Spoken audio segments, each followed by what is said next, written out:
Listo, señores. Mientras se van integrando las demás personas, vamos a ir, pues, ¿no? Hablando sobre algunos puntos relacionados respecto a la etapa intermedia. Eh, Como verán, ¿no? La temática del presente desarrollo del curso es tratar de hacer lo más resumidamente posible y no eh, ser muy detallista, ¿no? Sobre temas que prácticamente pueden ser objeto de diversos pronunciamientos, hasta inclusive opiniones por alguno de ustedes, ¿no? Entonces vamos a hablar lo que sí establece la norma procesal penal, lo que sí ha señalado la Corte Suprema respecto a puntos que inicialmente parecían contradictorios, pero que hoy por hoy ya han sido resueltos, ¿no? Entonces les voy a dar algunos alcances, ¿ya? Con referencia a este tema del control de acusación y también se les va a compartir a ustedes, eh, como ya es costumbre por parte de la escuela, se va a compartir no absolutamente todo el material, dentro de las cuales están pues las últimas casaciones que ha emitido la Corte Suprema, que dan a conocer varios puntos y varios alcances sobre la etapa intermedia. Más bien, como anteriormente les había señalado, les pediría por favor a aquellas personas que puedan prender sus cámaras, ¿no? Entiendo que quizás algunas no lo puedan hacer, pero las que se encuentran en las posibilidades, les agradecería que las puedan prender para que la dinámica, ¿no? del presente curso sea mucho más agradable. ¿Ok? Entonces, mm,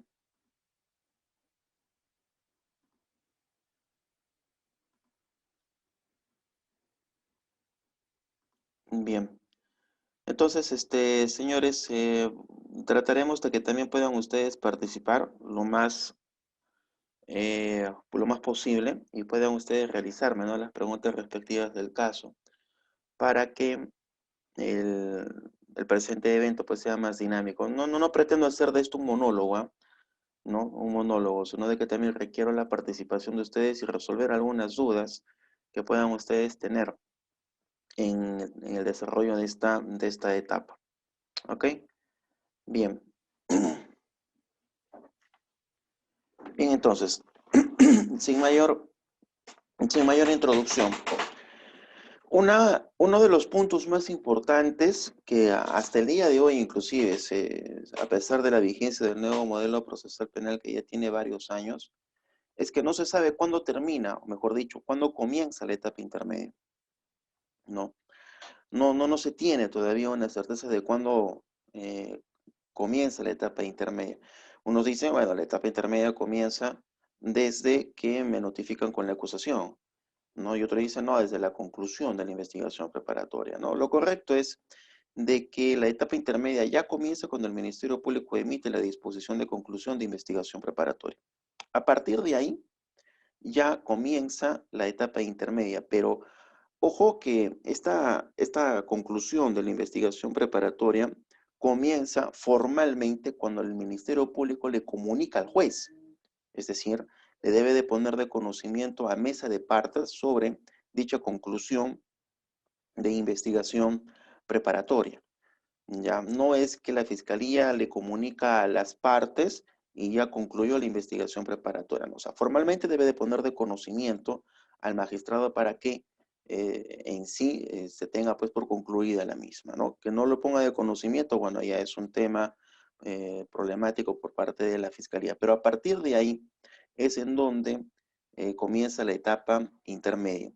Hace poco yo estoy asesorando, como les voy a colocar como ejemplo, un caso de negligencia médica, en donde resulta que yo le estaba solicitando, ¿no? A la fiscalía, bueno, termina, ¿no? Concluye tu investigación porque ya pasó bastante tiempo. Y es más, le solicité al juzgado el control de plazos, pero como les había señalado en la sesión anterior, ese tema del control de plazos ya no existe, es una figura completamente inexistente, ¿no? Tan simplemente está en el código de manera, ¿qué les puedo decir? Figurativa, pero que tenga alcances procesales es rarísimo. ¿No? Se debe entender que si la defensa plantea control de plazo, la audiencia debe de llevarse a más tardar dentro del plazo de 48 horas. ¿No? ¿De qué serviría si la audiencia se lleva después de un mes, mes y medio y el Ministerio Público todavía sigue investigando? No sirve de nada. Lo mismo sucedería con el tema de tutela de derechos, ¿no? La tutela de derechos también debe de señalarse fecha en el plazo máximo de 48 horas, ¿no? Pero esas son posturas mías. Sin embargo, la realidad es completamente distinta. Y cuando uno plantea control de plazos, te señalan pues, fechas, hasta inclusive te ponen trabas, ¿ah? Te ponen trabas porque los jueces todavía no entienden la diferencia que existe entre el control de plazos de diligencias preliminares a el control de plazos de la investigación preparatoria. Son dos cosas distintas. En las diligencias preliminares se tiene que poner de conocimiento previamente al fiscal, es decir, decirle al fiscal, oye fiscal, ¿sabes qué? Ya se te venció el plazo, pronúnciate, ¿no? Eso es un prerequisito, pero solamente en diligencias preliminares. En cambio, en investigación preparatoria no se exige, procesalmente hablando, ese prerequisito, sino que el pedido va directamente al juez, ¿no? Directamente al juez. Sin embargo, me ha tocado, ¿no? Un magistrado que le presento directamente al juez el pedido de control de plazo porque no es su prerequisito, como si señalarle al fiscal en diligencias preliminares, ¿no? Que se pronuncie para que se pronuncie. Y el juez me viene pues me saca el conejo del sombrero, ¿no? Y me dice, previamente, comuníquese al Ministerio Público sobre que está vencido su plazo. ¿Y yo qué? O sea, me quedé pero completamente frío, ¿no? Y eso fue una resolución. Entonces, ¿qué hago acá? Si planteo apelación, la apelación me se va a llevar a cabo el próximo año. Entonces, ¿qué tengo que hacer, no? Lo que me quedaba es, muy bien, te voy a hacer caso, a pesar de que esté equivocado el juez, ¿no? Así que le vuelvo a comunicar al juez, oye, fiscal, tu plazo ya venció. Ya. Le comunico al fiscal y ahí nuevamente le digo al juez, oye, juez, ya sabes que ya le puse de conocimiento, ahora sí señálame fecha para que se lleve a cabo el control de plazos. Hasta el día de hoy no señala absolutamente nada. ¿Qué es lo que ha hecho la fiscalía? Ya concluyó la investigación preparatoria. Entonces es completamente figurativo este tema del control de plazos porque tan simplemente ya está de manera eh, plasmada en el código, pero que tenga efectividad, pues no la tiene. Por eso de que ya los abogados me he podido percatar de que ya no presentan controles de plazo. Dicen, ¿ya para qué? ¿No? Por gusto es. No, si al final y al cabo señalan fecha de audiencia de acá un mes, 2 meses, el Ministerio Público sigue investigando y cuando se lleva a cabo la audiencia de control de plazos, ¿qué es lo que sucede? Sustracción de la materia porque el Ministerio Público ya concluyó la investigación, entre otras cosas más, ¿no? Entonces, esto es absurdo que se esté trabajando de esta manera por parte de los órganos jurisdiccionales. Los jueces deben de poner mayor ímpetu, por algo son jueces de garantía, ¿no? Pero ¿qué tipo de garantía pueden estar dando si cuando la defensa solicita algo, ni caso te dan, ni caso te hacen, ¿no? Entonces, hay que diferenciar, a modo de conclusión, este tema del control de plazos de diligencias preliminares al control de plazos de investigación preparatoria. ¿Ok? Bueno, eso es un pequeño paréntesis, ¿ya? Entonces, claro está de que la etapa intermedia, ¿sí? Concluye con la disposición de la emisión de la disposición de conclusión de investigación preparatoria del Ministerio Público. Primer punto. ¿Cuántos días tiene para poder acusar? Bueno, ya claro está, han habido diversas modificatorias. Tiene 15 días para que se pueda pronunciar la fiscalía. O bien acusa, o bien sobresee, o bien a su requerimiento mixto. No tiene más opciones. Y si son casos complejos o de criminalidad organizada, tiene 30 días. Y después de llevarse a cabo, ¿qué es lo que dice la ley? La ley dice, después de presentar el requerimiento, ¿no? Y notificado a todas las partes sobre el mismo, la audiencia se debe de señalar dentro del plazo de 5 a 20 días. Eso es lo que dice el Código Procesal. ¿Ah? La audiencia de control de acusación debe de llevarse a cabo dentro del plazo de 5 a 20 días.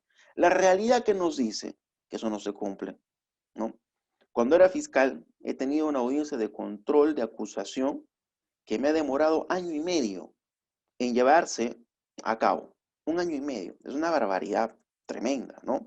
Y creo que hay otros casos que también deben de ser peores inclusive, ¿no? Pero estas modificatorias que ha planteado la norma procesal penal ya nos dan a entender que si es que hay alguna suspensión de, eh, de la audiencia de control de acusación, esta se tiene que llevar a cabo en un plazo no mayor de 8 días, bajo responsabilidad, dice, ¿no? Bueno, al menos le han puesto un límite. Eso es positivo, porque antes, suspensión de la audiencia de control de la acusación, porque es un caso un poquito complicado, digamos, la pasaban de acá un mes, 2 meses, y nuevamente. La otra suspensión, 2 meses después, ¿no? Ahora no, ahora hay un margen, máximo 8 días, y nada más. Otro tipo de suspensión, de causales de suspensión, eran pues también ocasionadas por nuestros colegas, ¿no? Los abogados, en el que solicitaban pues reprogramación y reprogramación, pero ahora ya también la norma ha establecido de que eso no se puede dar, y ha puesto restricciones, ¿no? Ha fortalecido el artículo 80 del Código Procesal Penal y 84, que hace pues referencia a las obligaciones que tiene el abogado defensor, y eso me parece a mí positivo. Muy bien. Entonces, llegamos a una segunda conclusión. La segunda conclusión es la siguiente. Para acusar, tiene 15 días en casos comunes y corrientes. En casos de criminalidad organizada, tiene 30 días o casos complejos, igual 30 días, para que la fiscalía se pueda pronunciar. Eso es lo que dice la normatividad procesal penal. Pero en la realidad, eso no se da. Y acá viene una pregunta, a ver si ustedes me ayudan a responderla. ¿Qué sucedería si es que en un caso común, digamos un robo agravado, el Ministerio Público eh, utiliza más del plazo legalmente establecido, es decir, de 15 días, para acusar o sobreseer, yo qué sé, ¿no? Y ya estamos ya dentro de 2 meses, y todavía el Ministerio Público no se pronuncia. ¿Qué hacemos? ¿Qué podrían plantear ustedes? ¿Cuál sería el mecanismo a decirle fiscal, oye fiscal, de una vez que no pronuncie, ¿no? Algo que sea procesal? ¿Podríamos plantear una tutela? ¿Podríamos plantear un control de plazos? ¿Qué podríamos plantear? A ver, ¿quién opina? ¿O no quieren opinar?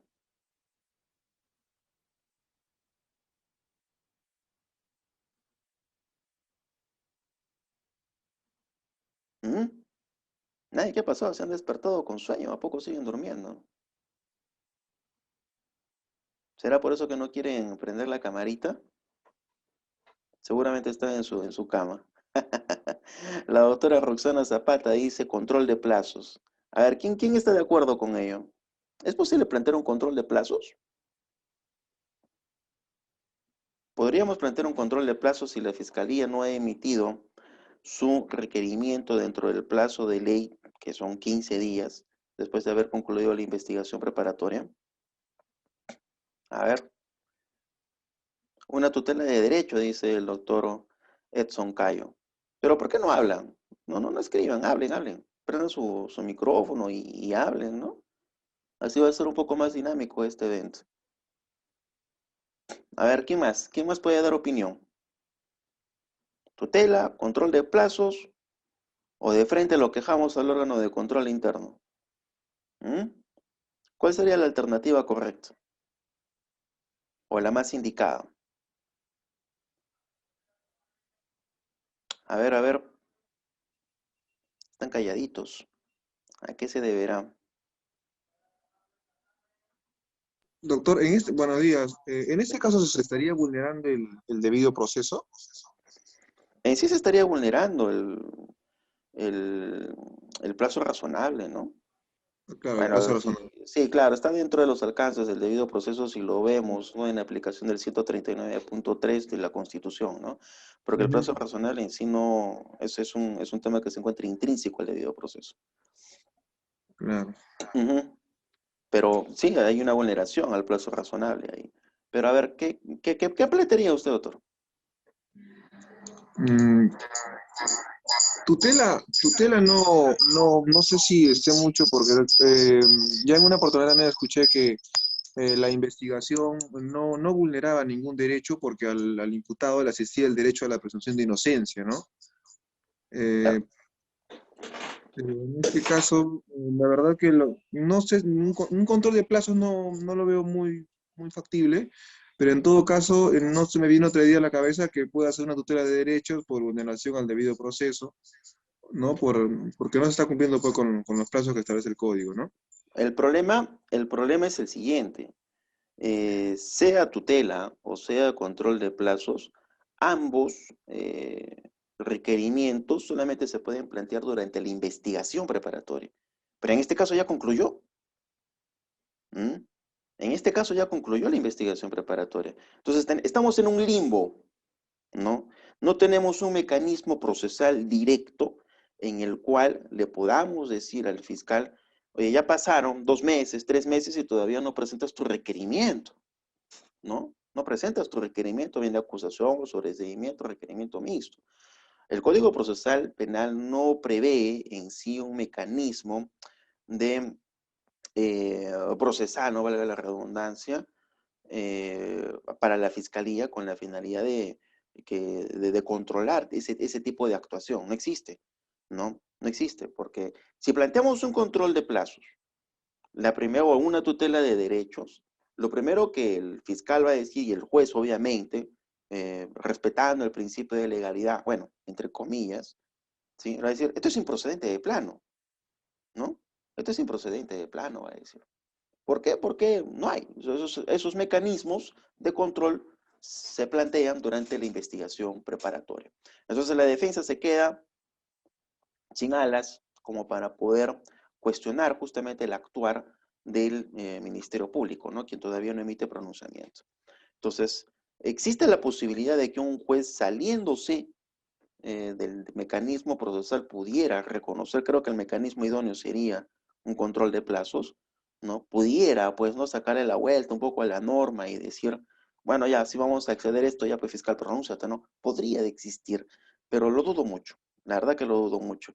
Yo creo de que, en todo caso, el mecanismo más apropiado sería un control administrativo en contra de la fiscalía, ¿no? Sería, pues, una queja ya formal al órgano de control de OSI, ¿no?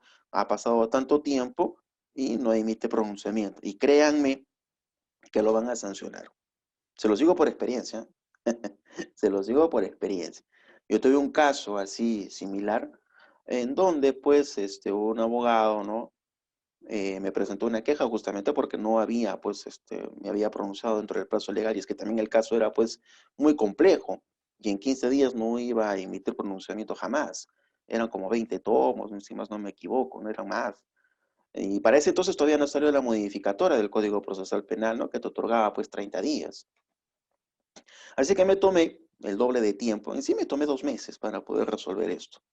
¿Ya? Pero salió bien, ¿no? Y bueno, la defensa agarró y me planteó, pues, su queja, ¿no?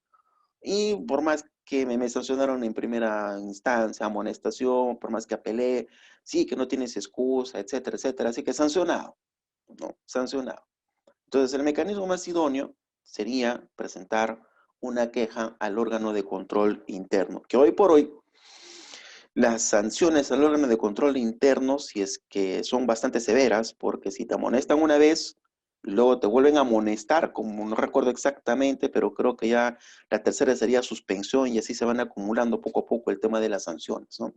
Así que hay que tener mucho cuidado por parte de la Fiscalía al momento de que puedan ser objeto de sanción, porque el órgano de control interno en materia de los plazos sí son bastante estrictos, ¿sí? Bien, entonces eso también como un pequeño paréntesis. Bien, ahora, eh, el otro punto importante también es respecto ya a la acusación en sí. Bueno, obviamente, si es que el Ministerio Público, el procedimiento, sabemos de que si el Ministerio Público emite un sobreseimiento, un requerimiento mixto, primero, dice la Suprema, hay que resolver el requerimiento de sobreseimiento. Primero, el sobreseimiento. ¿Pero tienen que estar todos en la audiencia? No. Con quienes asistan. La persona que sí obligatoriamente debe estar en la audiencia frente a un requerimiento de sobreseimiento es el fiscal. ¿La parte agraviada debe estar? No. ¿La parte imputada? Tampoco. Solo el fiscal. Y nadie más que el fiscal. O sea, no es necesario que se encuentren las otras partes para que se pueda llevar a cabo el pedido de sobreseimiento, sea un sobreseimiento puro o sea en su defecto un requerimiento mixto en donde primeramente se debate también el sobreseimiento. Una vez se debate el sobreseimiento, recién se pasa a la acusación. ¿Ya? Si en el supuesto caso el juez o la otra parte no está conforme respecto al sobreseimiento, bueno, pueden ocurrir las siguientes cosas, ¿no? La primera, que el juez eleve las actuaciones al fiscal superior. Y para que pueda el fiscal superior emitir pronunciamiento al respecto. Y si estás conforme, ¿estás de acuerdo o no estás de acuerdo? Si el fiscal superior dice, sí, estoy de acuerdo, bueno, no hay nada, marcha atrás, así que le tendrá que hacer el juez de investigación preparatoria caso al fiscal superior para que se pronuncie sobre el tema. Muy bien, sobreseimiento. Pero en el supuesto caso que no sea así, entonces existen dos posibilidades, ¿no? No, existe la posibilidad, la única posibilidad es que se reasigne el caso a otro fiscal. Entonces, a ese fiscal que pidió su procedimiento, entonces simplemente decimos, muchísimas gracias, váyase usted a un lado, pero en este caso sí hay caso y otro fiscal es el que debe de acusar. En sí es como una llamada de atención, ¿no? Al fiscal, pero en la práctica yo les digo, ¿no? De que, bueno, yo nunca lo he hecho, la verdad, pero sí he visto de que quizás algunos colegas, ¿no? Utilizan este mecanismo con la finalidad de desaparecer sus casos. No, no quiero llevar este caso a juicio, no quiero, no quiero, no quiero. Entonces plantean un sobreseguimiento absurdo, ilógico, con la finalidad de que otro fiscal, o sea, con la finalidad de que releguen a él mismo se está relegando. Yo sé que me van a relegar. Así que planteo un sobreseguimiento sin sustento alguno, lo elevan al superior y el superior, ¿qué es lo que dice? Ya tú ya no lo ves y lo ve otro fiscal. Entonces, ese fiscal que plantea ese sobreseguimiento va a estar alegado. Oh, gracias, por fin, ya no voy a ir a juicio en este caso, ¿no? Ya estoy delegando este problema a otro fiscal. Eso sucede, ¿eh? Ojo, eso sucede y son temas bastante cuestionables respecto de la actuación propia del Ministerio Público, pero hay algunos colegas que utilizan este tipo de estrategias con la finalidad de no ver, pues, el fondo del asunto en juicio oral. No debería de ser, pero a veces lo hace, ¿no? Ahora bien, eh, posteriormente a ello, ya viene la acusación. Y acá es un punto muy importante respecto al tema de la acusación. ¿Ok? La acusación, como ustedes bien saben, ya es un tema bastante serio y siempre se está debatiendo y se está en tema de hoy por hoy en boga, el tema de la imputación, ¿no? El tema de los hechos. Los hechos tienen que ser precisos, claros, como dice el Código Procesal Penal, ¿no? En el artículo 349, ¿no? Tiene que estar con sus hechos posteriores, no precedentes, posteriores, concomitantes, etcétera. Y acá también yo tuve una discusión cuando eso fue en el año 2013, 14, en donde un abogado, cuando yo era fiscal, un poquito exquisito, se planteó la acusación y quería, pues no, yo no veo acá los hechos precedentes, concomitantes o posteriores, dijo. Tiene que haber sus subtítulos respecto de cada uno para que yo me pueda defender. Entonces, esas son exquisiteces, ¿no? El hecho que se le coloque un subtítulo, diga, hechos precedentes, ahí están los precedentes. Otro subtítulo concomitantes, no, esas son exquisiteces. Lo que el código dice es que los hechos tienen que ser claros y precisos, ¿no? Por más que no se colocan si son precedentes, concomitantes o posteriores, si son claros y precisos, son los hechos. Entonces hay que dejar de lado también esas exquisiteces por parte de algunos abogados defensores que quieren un subtítulo precedentes, subtítulo concomitantes, subtítulo posteriores, ¿no? Eso tan simplemente decae en un tema de ridiculez, ¿no? O sea, exigir ese tipo de actuaciones tan simplemente, pues no son de recibo. No, si el juez al verificar los hechos, al margen de que no se encuentran subtitulados, como dice el abogado, son claros y son precisos, es suficiente, ¿no? Es suficiente. Es más, ¿no? Sobre este tema, yo les voy a pasar, ¿no? Las casaciones, como les había dicho, y acá, bueno, yo las tengo, ¿no? Este, eh, ha señalado la Corte Suprema que por más, en un caso, ¿no? Que se llevó a cabo en Ancash, ¿ya? En donde absolvieron en primera instancia por un tema de falta de imputación. Ahorita resolvemos esa pregunta de Acer, dice. Bueno, a ver si me colocan sus nombres, por favor, para la próxima oportunidad, porque yo la leo como Acer. ¿Eh? Bien, la Corte Suprema, ya en la casación 247-2018 Ancash, ha señalado que efectivamente los hechos no necesariamente tienen que ser tan precisos, tan detallados, ¿no? Si se llega a entender ya la imputación respectiva, entonces eso sí puede ser objeto de llevarse a cabo en un juicio oral. O sea, le está dando un respaldo a la Fiscalía que evidentemente en la realidad tenemos muchas acusaciones por parte del Ministerio Público que adolecen justamente de este tema de la imputación necesaria con referencia a los hechos, ¿no? Y si en primera instancia la labor que tienen los jueces es emitir pronunciamiento de fondo, ¿no? Y los temas procesales se ven recién en instancia superior y en la Suprema, ¿ve? Entonces, por más que haya una deficiencia de imputación, la Suprema está diciendo, tienes que pronunciarte sobre el fondo, ¿no? Eso es lo que dice la Suprema. Equivocado, bueno, bien, puede ser, ¿no? Pero es su criterio, ¿no? Y yo sí tengo cuestionamientos respecto a ello, ¿no? Porque en aplicación del derecho de defensa, ¿cómo me voy a defender de hechos que no se encuentran y que no son claros en una acusación? Y todavía el juez va a emitir un pronunciamiento de fondo, ¿no? O sea, ahí es bastante cuestionable, ¿no? Pero lo cierto es que existe esta casación que yo les he hecho mención y que en apelación, ¿qué es lo que sucede, no? En apelación, la sala superior confirma y dice, absolvemos por falta de imputación necesaria, no es lo que dice el superior. Y la Suprema, cuando llega el presente caso, ¿no? Da algunos alcances con referencia a los hechos y también señala de que, bueno, en la acusación dicen que si bien es cierto, hay ciertos efectos, etcétera, pero se entiende lo que se les está imputando. Así que tampoco sean tan exquisitos, ¿no? Por lo tanto, tiene que llevarse a cabo un nuevo juicio oral, con los hechos con los cuales se encuentran plasmados en la acusación. Eso es lo que ha establecido la Corte Suprema.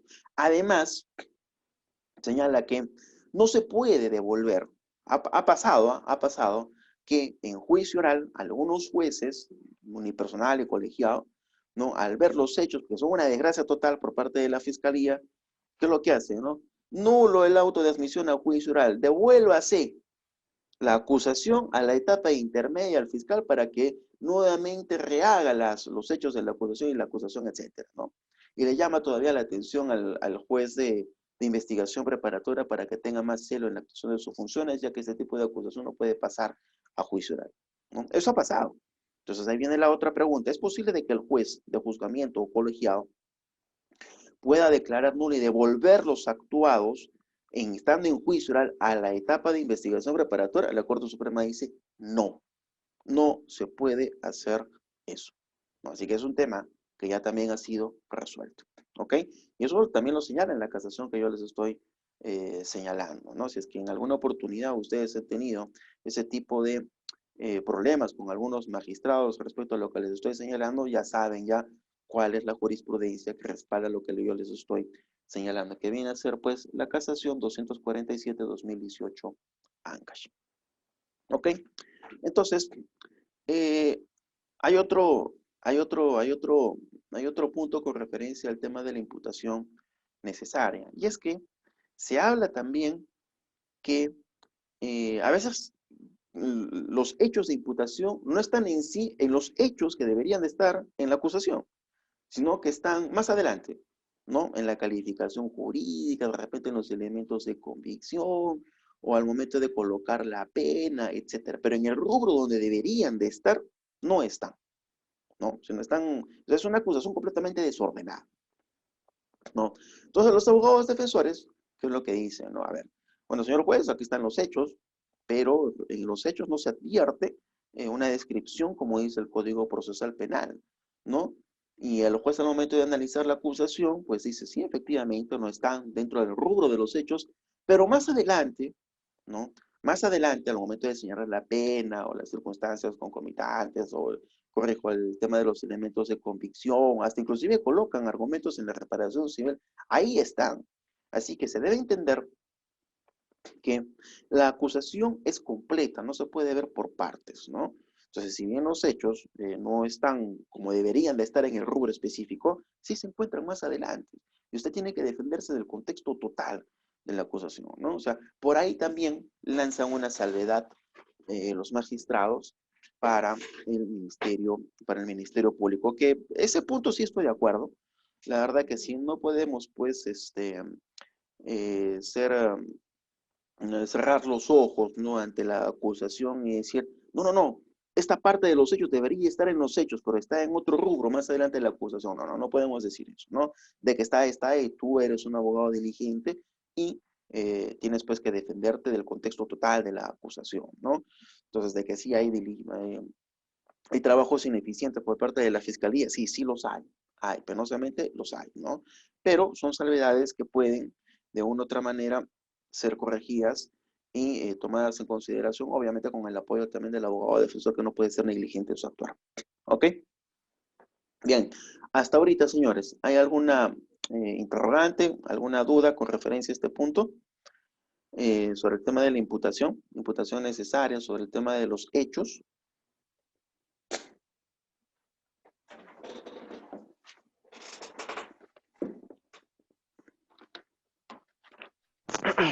Doctor, Adelante. le habla B. Clemente. Doctor, yo tengo un cuestionamiento, o bueno, una duda. En el supuesto en el que el representante del Ministerio Público solo realiza diligencias de investigación de cargo, omita realizar diligencias de investigación de descargo. Y mira, estamos en un caso de, a ver, este, mm, acusación directa. Es decir, ocupa todo el plazo de las diligencias preliminares para hacer investigación de cargo y cuando terminan su diligencia, no obstante que la defensa técnica del investigado solicita diligencia de descargo, pues no las hace y no recaba los resultados, los documentos pertinentes. Y el caso, como le indico, ya va para control de acusación directa. En ese supuesto, este, ¿qué es lo que se podría hacer en control de acusación? ¿Se podría pedir investigación suplementaria? ¿O se podría en esos supuestos? Entiendo de que usted me está señalando de que sí se ha pedido al fiscal para que realice diligencias también de descargo. Sí, efectivamente. Y se hicieron. Se cursó el oficio a BCP Ujú. para recabar cámaras de seguridad, pero según Fiscalía en control de acusación indica de que no se pudo obtener dichas grabaciones en el plazo y como ya terminó la investigación, pues no se obtuvieron dichas pruebas de descargo. Pero hay una respuesta formal de esa institución que indica eso que está señalando el Ministerio Público. No, no hay una respuesta, solo hay el oficio que la Fiscalía habría enviado para SP. Ahí viene un problema. ¿Se da cuenta? Ahí sí eso es un problema, ¿no? Bueno, para empezar, eso sería objeto de queja. Primer punto. Segundo punto sería, si es que se está detrás del presente caso, y si se ha diligenciado, hay que estar detrás. No, la fiscalía no trabaja si no es en mérito a presión, y eso se lo digo porque es así. Si no se presiona al fiscal, se presenta documentos, se presenta escritos, se llama a control interno, se les presiona, tan simplemente el caso lo dejan abandonado y no pasa nada, ¿ya? Bueno, Entonces uno tiene que estar detrás. Ahora, si es que han mencionado ese oficio, ¿no? Entonces creo yo que hasta antes de que se emita la acusación directa, nuevamente se vuelve a requerir a la fiscalía que emita los resultados de la diligencia que ha señalado. ¿Ve? Y en todo caso, si en la misma audiencia de control de acusación, usted debería de poner de conocimiento esto al juzgado y solicitarle en aplicación del artículo, a ver un ratito, 46 creo que es, ¿verdad? en aplicación del artículo, ¿dónde está? Aquí está, 350, inciso 1, acápite F, ¿no? Este artículo le da potestad al abogado que en la misma audiencia de control de acusación se le pida al juez, ¿no? Y se le dice al juez, oye juez, ¿sabes qué? Hay medios de prueba que yo quiero solicitar a instituciones públicas, ¿no? Y te pido de que por intermedio de tu persona curses los oficios respectivos para que me puedan otorgar estos medios de prueba. Más aún si es que el fiscal no los ha hecho a pesar de nuestro pedido o en su defecto dice tenerlos, pero queremos una respuesta cierta, ¿no? Entonces, ahí es una posibilidad, porque ahí ese artículo te dice, ¿no? También le puedes pedir al juez, ¿no? ¿No? Medios de prueba, pero tú le tienes que decir específicamente el lugar en donde se encuentran los mismos y cuál es la pertenencia y la utilidad de estos medios de prueba. Pero sí te da la opción. ¿El 350, doctor? Sí, 350, inciso 1, acápite F. Ah, F. F de foca, Sí. ¿ok? Entonces, ese artículo yo, ahora que estoy como abogado, lo aplico en varias oportunidades, lo utilizo, ¿no? Y lo tengo que debatir en la misma audiencia de control de acusación. Ahora, la resolución que el juez emita, obviamente, lo hacen de la siguiente manera. Uno, porque quieren deshacerse del caso. Así que lo que hacen que es, muy bien, se emiten los oficios a la institución pública tal, pero si yo voy hasta esperar el resultado que traigan los oficios, el caso va a estar acá, pero yo tengo 48 horas para elevar este expediente al juzgado de juzgamiento. Así que ya que se emita y ya hasta que se demore ya debe estar en juzgamiento, ¿no? Pero que se emita. Entonces ya me liberé del caso. Y cuando llega la información, ¿no? Se entiende que va a llegar ya no al juzgado de investigación preparatoria, sino que va a llegar al juzgado de juzgamiento, ¿no? Pero, bueno, es un tema administrativo. Pero lo cierto es Doctor, de que se solicita de esa manera, ¿ok? doctor, ¿y eso se solicita en admisión de pruebas o en la etapa de No, admisión probatoria? eso se solicita dentro del plazo de 10 días que tienes tú al Ah, momento ya, de que ya. te estén Sí, acusando, de absolver la sí, acusación. se hizo, pero en la audiencia, ¿en qué estadio se solicitaría de manera, se realizaría ese pedido, perdón? Cuando te toca absolver, pues, En la la, acusación primero comienza en la claro, fiscalía, ¿no? exacto. Oraliza su acusación y luego te corren traslado a ti. Defensa, ¿ha absuelto la acusación? Sí. Sí. ¿No? He O sea, presentado entiendo medios de como, prueba y también en otro rubro le colocas en aplicación del artículo 350, inciso 1, acápite F, solicito su despacho. Se curso oficio al instituto penitenciario con la finalidad que me remitan su régimen de conducta, etcétera, ¿no? Esto con la pertinencia y utilidad de acreditar tal cosa, ¿no? Así. perfecto. Listo, doctor. Listo, Muy pero claro. tienes que presentarlo por escrito y dentro del plazo de los 10 días. Si no lo realizas, obviamente lo realizas en la audiencia, el juez te va a chotear, pues, ¿no? Te va a decir, ¿lo presentó por Lo, escrito? No. Ah, bueno, no me lo, fastidies entonces. lo solicitamos por escrito, no se ha precisado el artículo pertinente, pero sí las precisiones conforme está indicado. Bueno, Eso no. si no han solicitado el artículo respectivo, ¿no? El juez conoce del derecho, así que no hay problema, ¿no? Pero Perfecto, siempre tiene que estar ahí la pertenencia y la utilidad, pues, ¿no?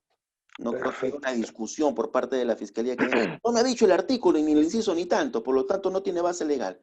Oye, un momentito, pero está el sustento, el juez conoce del derecho, está en el Código Procesal Penal, tú tampoco puedes desconocer eso, ¿no? Perfecto. Gracias, ¿Listo? doctor. Ok. Ya, a ver, me están preguntando de Acer. Acer, ¿quién tiene el nombre de Acer? A ver si es que me puede decir su nombre, por favor. Le agradecería mucho. Dice, ¿qué sucede si el requerimiento de sobreseimiento tiene defectos? La norma no prevé un mecanismo legal para que pueda devolver el fiscal para su subsanación. ¿Hay jurisprudencia al respecto? No, no hay jurisprudencia al respecto. No. Lo que sí, y enhorabuena me ha hecho acordar el tema del sobreseimiento, en sí todos los requerimientos de la fiscalía tienen defectos, ¿no? Tan idénticamente como los de la defensa, no somos perfectos. Pero hay defectos que son subsanables y hay otros que son insubsanables, ¿no? Lo que acarrea pues una nulidad absoluta, ¿no? Bien. Y si son subsanables, pues tan idénticamente podríamos aplicar cuando están en la acusación, existe la posibilidad de que se puedan subsanar en la misma audiencia. Bueno, bajo ese mismo parámetro, también si se puede subsanar la acusación, ¿no? Que es un tema más fuerte durante el tema de la audiencia y que no son temas de fondo, obviamente el requerimiento de sobreseimiento también se puede subsanar ciertos puntos de vista, ¿no? Con tal, el fondo del sobreseimiento es que este tenga que ser evidente. Eso es lo que dice el Código Procesal Penal, ¿no? Tiene que ser evidente. El acuerdo plenario del 2009 que regula justamente los alcances del control de acusación, en donde establece, bueno, ahí la audiencia se debe de llevar a cabo desde dos puntos de vista. Primero el tema formal y luego el tema sustancial. Eso es lo que dice el acuerdo plenario. Entonces, ahí el término que utiliza es palmario. ¿Sí? Bueno, evidente, palmario son sinónimos, pero en sí, si nosotros lo vemos desde el punto de vista riguroso en la práctica procesal penal, ¿no? Tendríamos que señalar que lo que se quiere es un 98% de probabilidad de que el acusado no haya cometido el delito. Eso es evidente y eso es palmario. Eso es en la realidad, ¿no? Los jueces te exigen ese porcentaje, o mejor dicho, yo coloco ese porcentaje, ¿no? Porque tiene que ser evidente, tiene que ser palmario. Porque si existe 3% o 5% de probabilidades de que tú has cometido este delito, no, te mandan a juicio, ¿no? Mandan a juicio. Y es que prácticamente los sobreseguimientos prácticamente no existen, ¿no? Prácticamente no existen.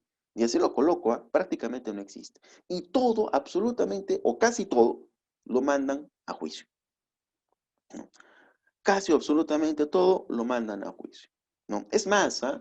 El pedido de sobreseguimiento respecto de la defensa, cuando tiene el plazo de 10 días para poder absolver la acusación, etcétera, me acusan y yo como abogado planteo el sobreseguimiento dentro del plazo legal, ¿no?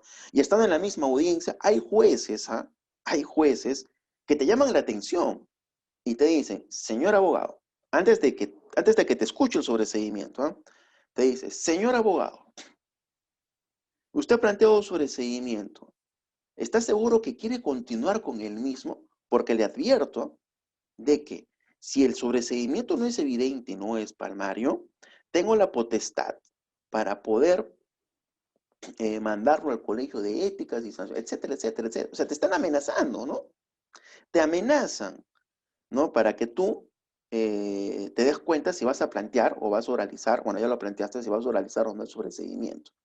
¿Te das cuenta? O sea, ¿dónde queda el derecho de defensa, no? Es posible que el juez te puede estar amenazando si es que tú, como abogado defensor en sí, estás planteando un sobreseimiento y estás convencido de que ese sobreseimiento sí puede tener futuro, si no es quizás en primera instancia, quizás en apelación, y todavía viene el juez y te amenaza con esto, pues a mí me parece una barbaridad.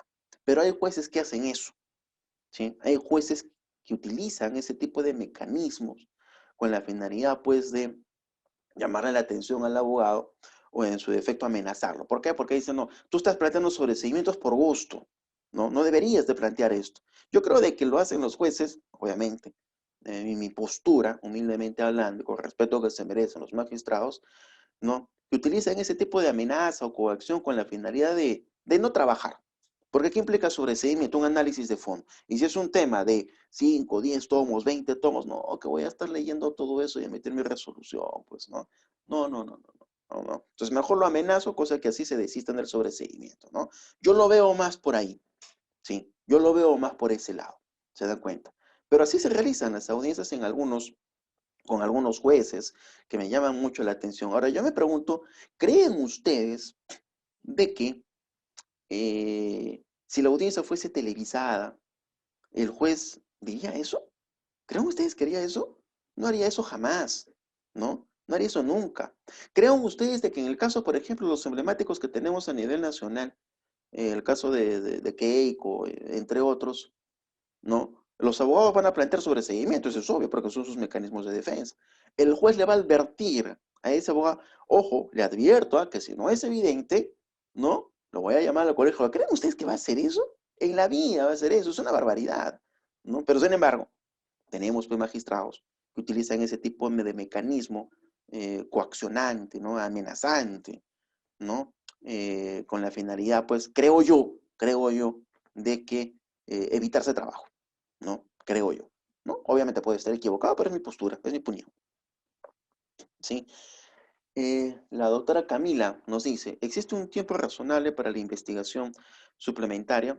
Eh, Esa es la otra opción, me había olvidado sobre el tema de la investigación suplementaria. Mire, la investigación suplementaria ya depende ya de depende del magistrado, ¿no?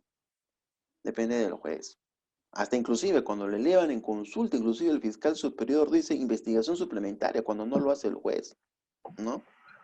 Había tenido casos donde son 30, a veces 60 días, a veces 90 días, a veces 15 días, ¿no?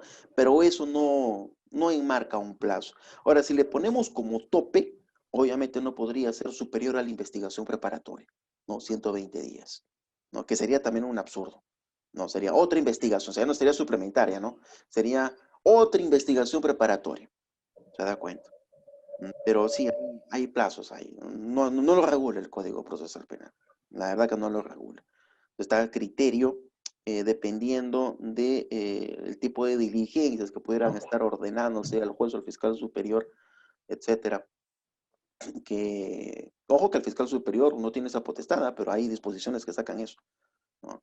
Pero va a depender mucho, ¿no? Si se realizan, por ejemplo, diligencias, no, hay que sacar un peritaje contable, obviamente no lo vas a sacar en 15 días ni 30 días, ¿no? Esto va a demorar mucho más. Un peritaje tributario, ¿no?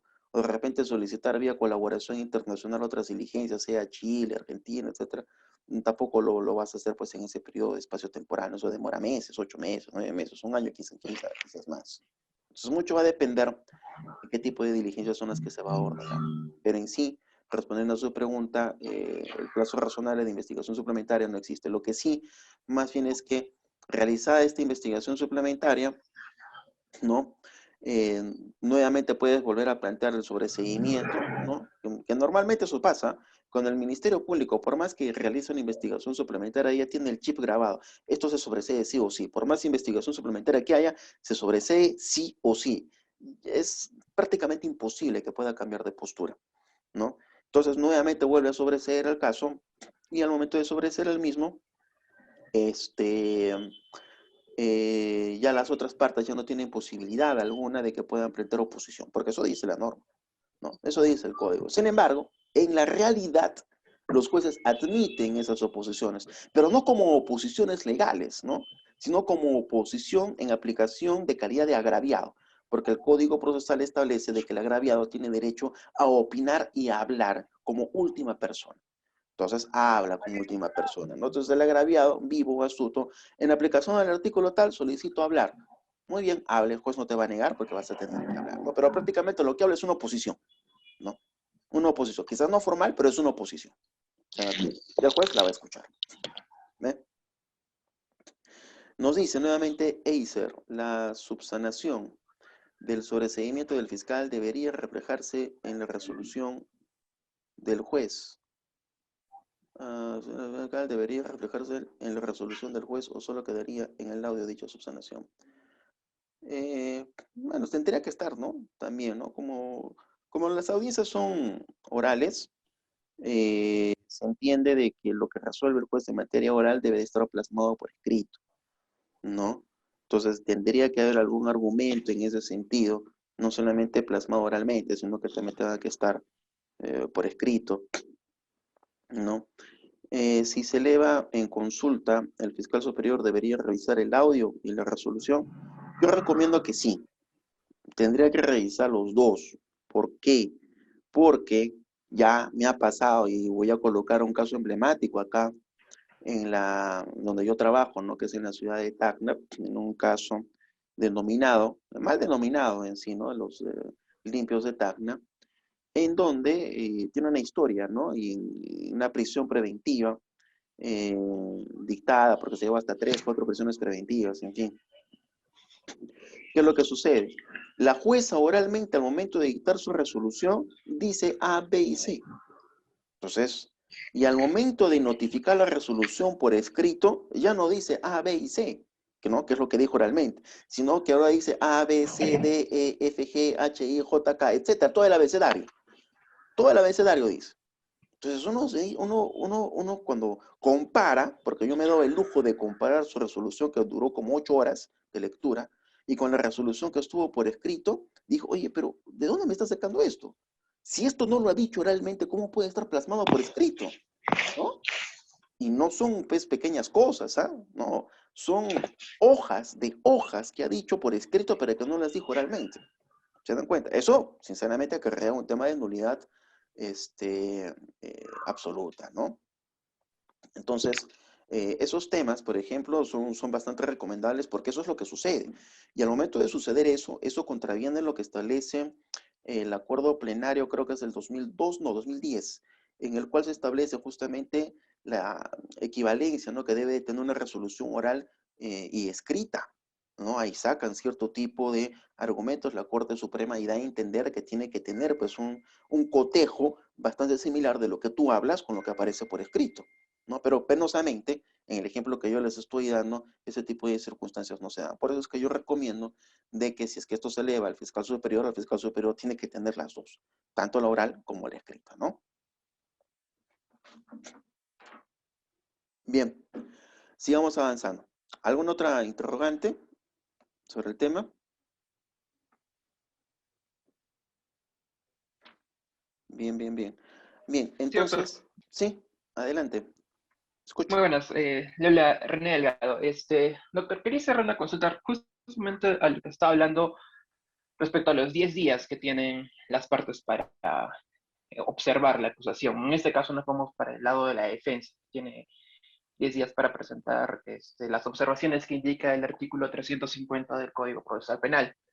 Hay juzgados, bueno, o hay abogados que no presentan el escrito de absolución y lo hacen de forma oral en la misma audiencia. Y los jueces, hay jueces que permiten que se haga esas observaciones o esa absolución en la misma audiencia y sin ni siquiera verificar si es que haya la absolución de forma escrita en el expediente.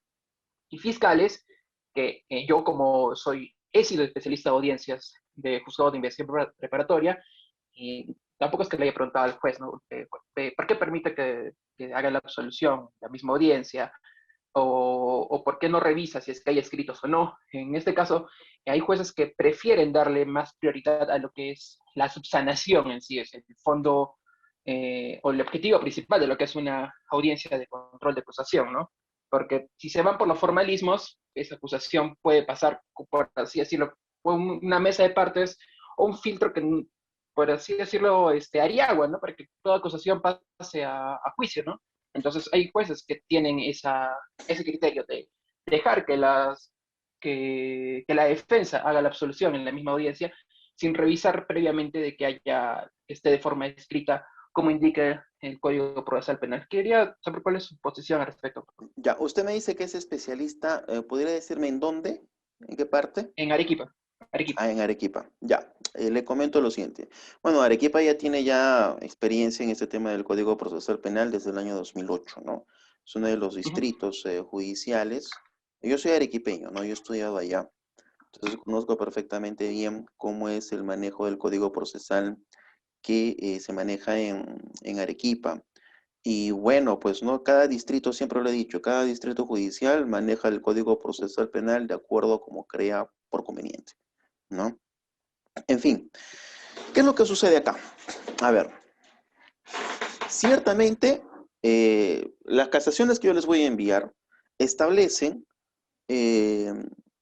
la postura que deben de tener los jueces al momento de evaluar y analizar el requerimiento de acusación. Es decir, si la defensa no lo hace, el juez de oficio lo puede hacer. ¿Sí? El juez de oficio lo puede hacer, ¿no? Pero, ojo, estamos hablando de temas formales.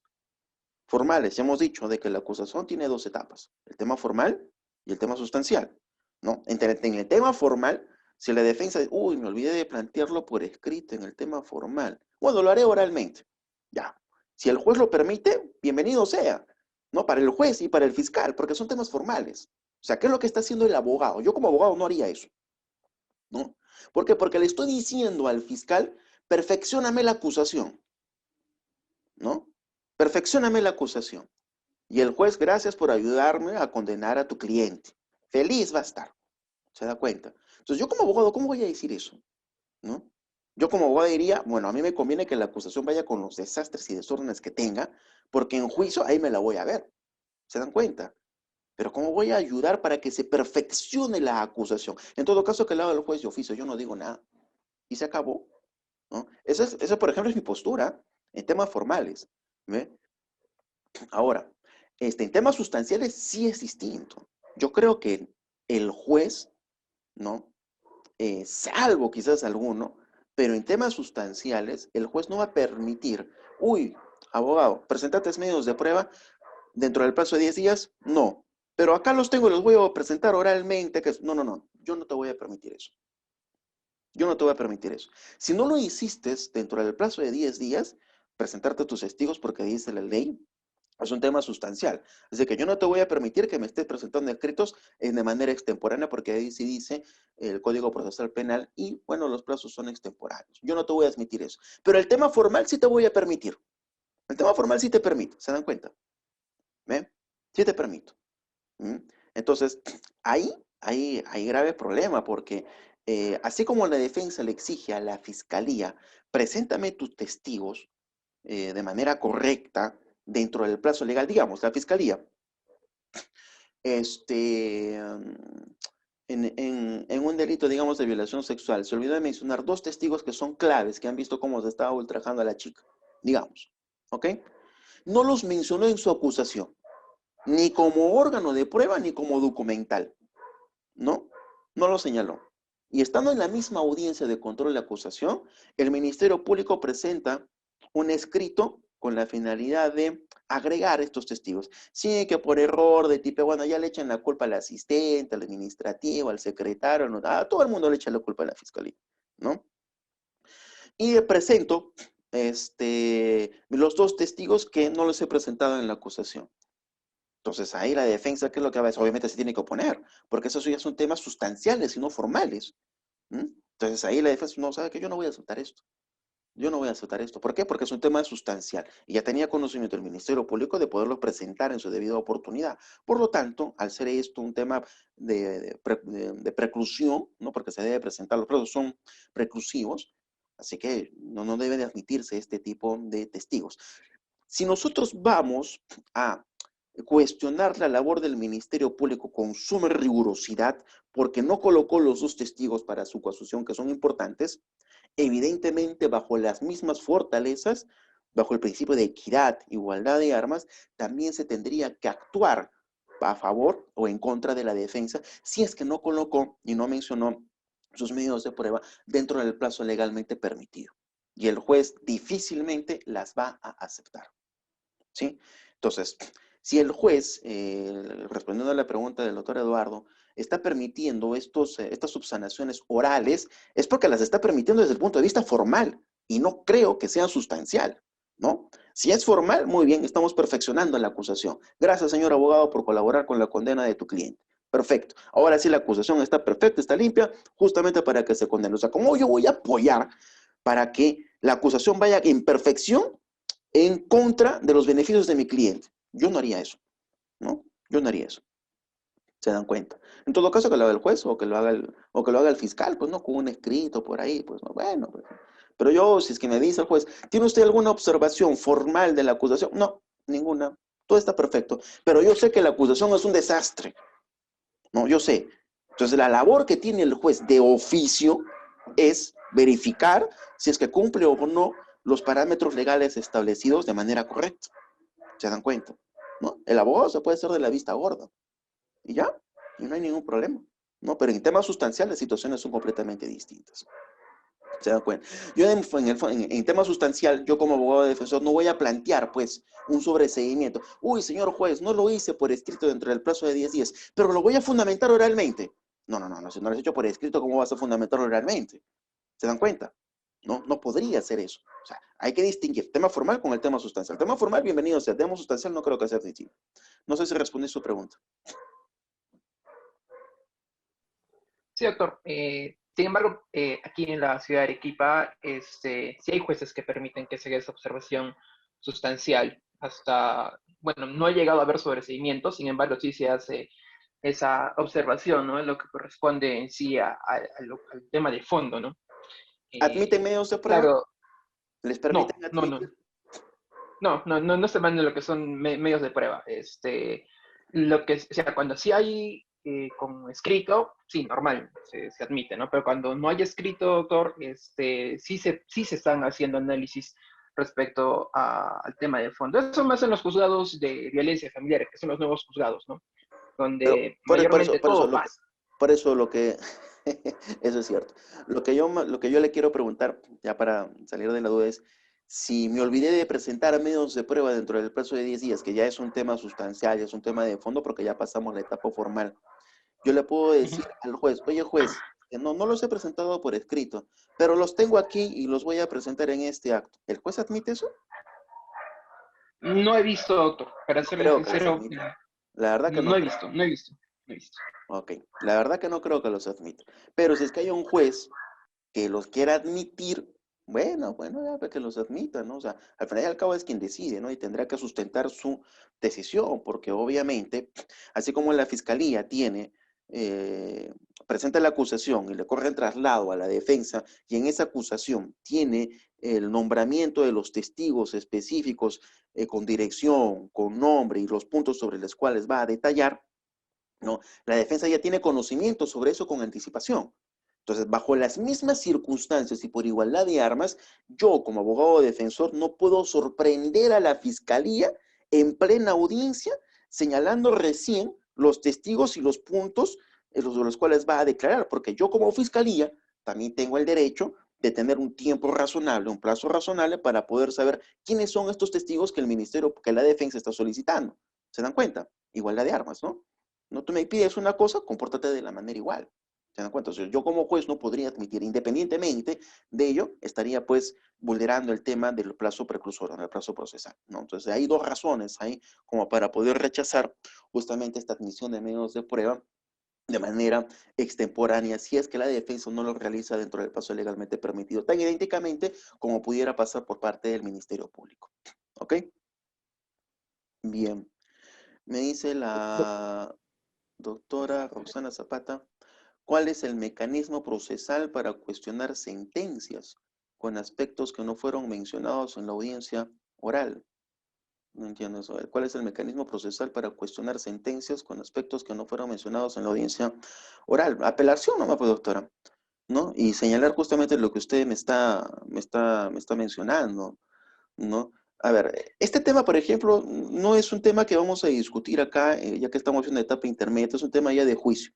Y de acá a 15 días vamos a justamente a llevar un evento, adelantando ya la postura, la invitación, mejor dicho, donde vamos a desarrollar el tema de juicio oral.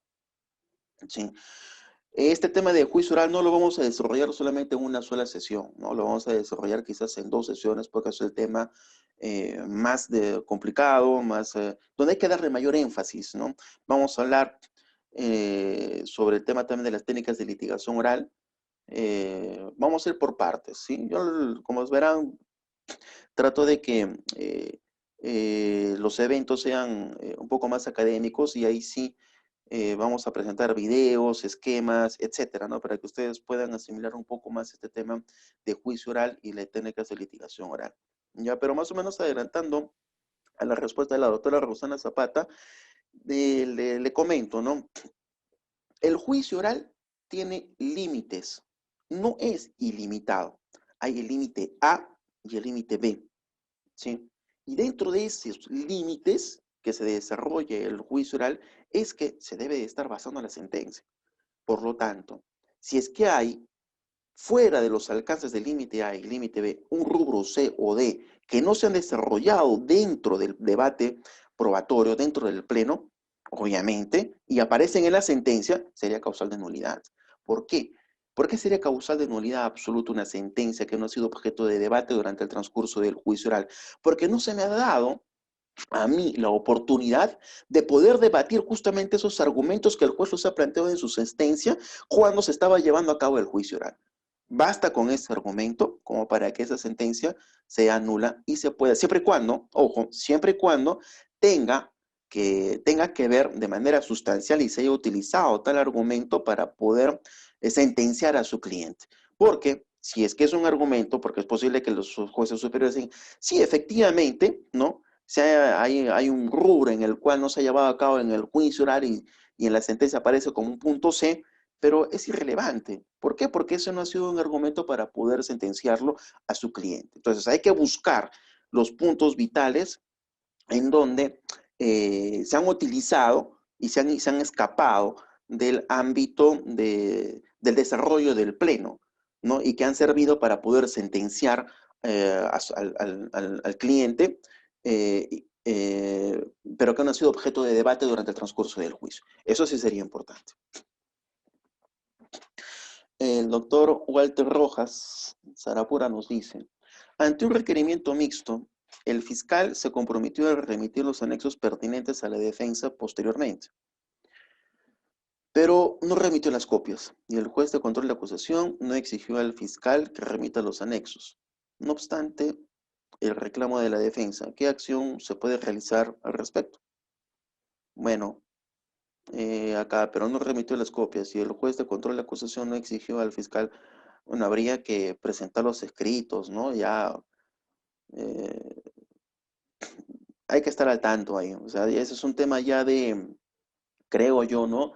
De estar detrás del pedido de, que hemos nosotros planteados a la fiscalía, ¿no? Y ser un poco incisivo también al juez, solicitarle por escrito y ser rigurosos, ¿no? En la misma audiencia, se le pidió, no lo hizo y ser, pues, ¿cómo se llama? Insistentes para el juzgado, para que le remita, pues, ¿no? Los actuados, porque se entiende de que tiene que haber alguna vulneración, salvo que no exista ninguna vulneración o perjuicio, ¿no? Porque acá yo veo de que podría haber un tema de vulneración en el ámbito del derecho de defensa, ¿no? Yo lo veo por ahí, ¿no? La otra acción sería, pues, bueno, ya presentar algunas quejas, ¿no? Al órgano de control, etcétera, ¿no? No veo otro tipo de acciones más, ¿no? Más aún si estamos en temas de pandemia, debería de ser mucho más flexible el juzgado en la remisión de estos actuados, porque los, oh, las audiencias y la tramitación, el personal no está trabajando al 100%. Entonces debe ser mucho más flexible para que nos puedan remitir esa información y poder, pues, tener los anexos respectivos para poder defendernos, ¿no? De la mejor manera posible. La doctora Norma Judith Torres Lozano. ¿Qué pasaría si una persona es denunciada por robo y hurto agravado? Se le sentencia ya no por lo denunciado, sino más bien por hurto simple. No, no pasa nada. A eso se le conoce como la desvinculación procesal que tienen los jueces en el ámbito del juicio oral y que ya también está sujeto a un acuerdo plenario, si más no me equivoco, del año 2008, ¿no? Donde establecen de que los jueces, independientemente de la mala tipificación que pueda señalar el Ministerio Público, eh, los jueces pueden desvincularse del tipo penal del Ministerio Público, ¿no? Pero para eso, según los alcances del Código Procesal Penal, no recuerdo exactamente qué artículo es, creo que es el 398 o por ahí, ¿no? Hay un artículo que señala que tiene que haber una advertencia en pleno juicio oral. Los jueces le tienen que decir al fiscal, oye fiscal, creo de que este delito no es robo, ¿no? Sino que es hurto. ¿Y estás seguro que quieres continuar con esto? Y el fiscal tercamente va a decir, sí, estoy. Ah, pero ya te advertí. Entonces ya con ese tipo de advertencia, ¿no? Los jueces están pues posibilitados para poder desvincularse del tipo penal y dar los argumentos respectivos del caso, ¿no?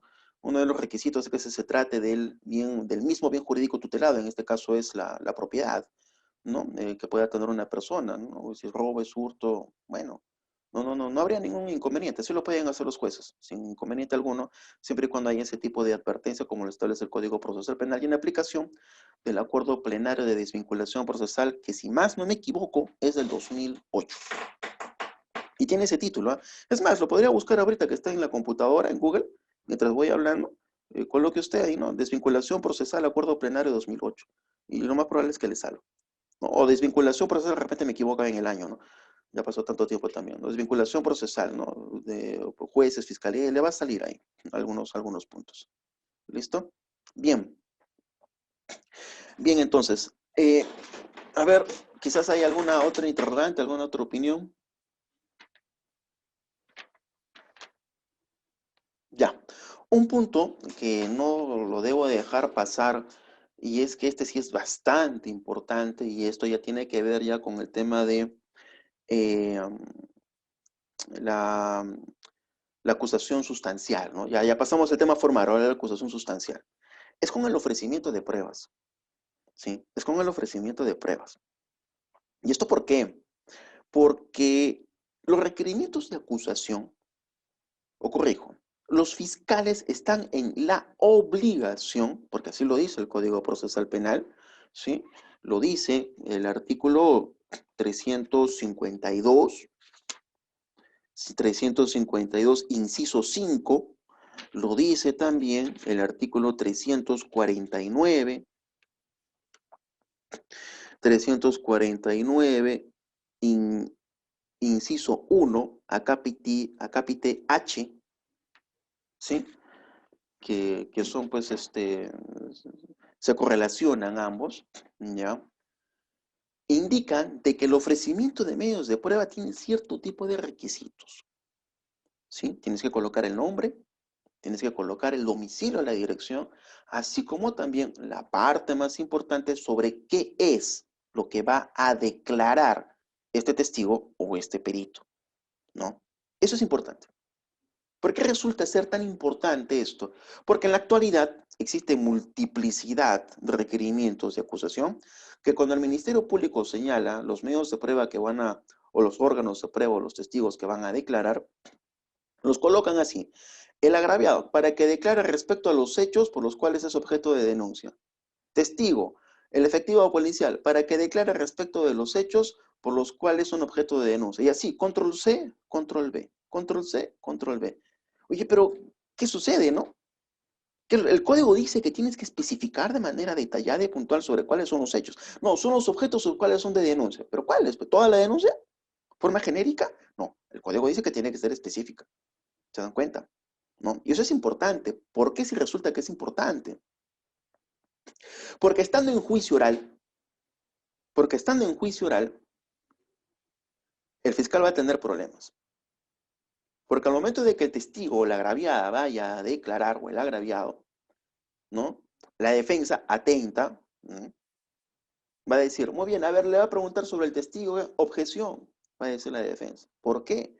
Porque de acuerdo al ofrecimiento de pruebas que el Ministerio Público ha ofrecido, tengo que retrotraerme a la acusación, al control de la acusación, al fiscal ha ofrecido sobre esto, pero está declarando sobre otras cosas y no sobre el cual ha sido objeto de ofrecimiento. Por lo tanto, está vulnerando mi derecho.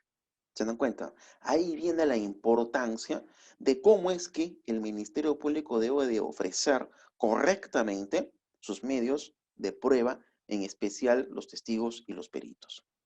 ¿Sí? Tiene que señalar de manera puntual cuáles son los puntos en específico sobre los cuales va a declarar. Lo mismo sucede con la defensa. La defensa, si va a ofrecer testigos y peritos, tiene que tener las mismas consecuencias. Debe de señalar sobre cuáles son los puntos específicos sobre los cuales va a declarar. ¿Qué es lo que sucede cuando yo era fiscal y ahora también lo hago como soy abogado? Cuando ofrezco testigos, los coloco de esta manera. Digamos, ofrezco al testigo X. ¿Para qué? Declare y coloco absolutamente todas las preguntas como si fuese un interrogatorio abierto, ¿sí? Y así ubico, sin excepción, pensando en juicio oral, que no va a ser objeto de cuestionamiento bajo ninguna circunstancia respecto a lo que yo les acabo de decir. No, el testigo no se ofreció para que declare eso. ¿Cómo que no? A ver, vayamos a mi escrito de ofrecimiento de testigos. Claro que sí, ahí está. Ahí está. ¿Y cómo es que puedo abarcar absolutamente todo? Lo que yo hago es esto, ¿no? Para que declare respecto de qué, cómo, cuándo, dónde, por qué y en qué circunstancias, ya abarqué todo. ¿Se dan cuenta? ¿Y en qué circunstancias fue que tomó conocimiento respecto de el domicilio de tal persona? Además, también declarará sobre cómo conoció al imputado y también señalará, etcétera. Pero ya estoy específico respecto de 3 puntos y que anteriormente estoy señalando absolutamente los rubros totales por los cuales esta persona va a brindar su declaración. Pensando en juicio, ¿sí? Pensando en juicio. Siempre, señores, pensando en juicio. Entonces, ya estando en juicio, ¿qué es lo que va a pasar? Ya no va a ser objeto de cuestionamiento bajo ninguna circunstancia porque ya abarqué absolutamente todo. ¿Ve? En cambio, a diferencia del Ministerio Público, para que señales respecto de la denuncia, ¿qué es eso? ¿Es objeto de cuestionamiento? Por supuesto que sí. ¿Ve? Entonces, esa es una estrategia que yo utilizo, y desde que he sido fiscal hasta el día de hoy me ha servido, porque si en alguna oportunidad me cuestionaron eso, pero yo le dije, aquí está, le dije, ¿cuál es el problema?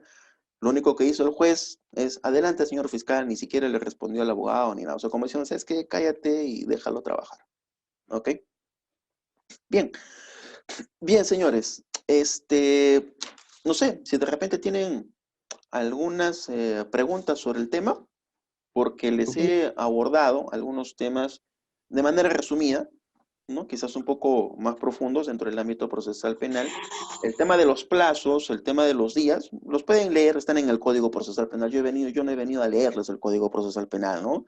Los pueden leer, están a partir del artículo 344, que es el sobreseimiento, ¿no? Para adelante, que es hasta el artículo 352, los más importantes, ¿no? Pero de manera en concreta, a modo de conclusión, les puedo decir que la etapa de investigación preparatoria concluye con la disposición de investigación preparatoria siempre y cuando se ponga de conocimiento al juzgado. Eso como primer punto, son 10 días para, 15 días para que el Ministerio Público pueda presentar su requerimiento en casos sencillos, ¿no? Casos complejos, crimen organizado, son 30 días. La resolución que emite el juez posterior a la audiencia de control de acusación es de 30 días en casos sencillos y en casos de criminalidad organizada, entre otros, son de 60 días, ¿no? Para absorber la acusación son 10 días. Hay dos formas del control de acusación, o sea, es una sola audiencia, ¿no? Pero que se divide en dos, el control formal y el control sustancial. En el control formal, el juez de oficio puede hacer las subsanaciones respectivas del caso. Yo como abogado no voy a colaborar para la condena de mi cliente, jamás lo haría.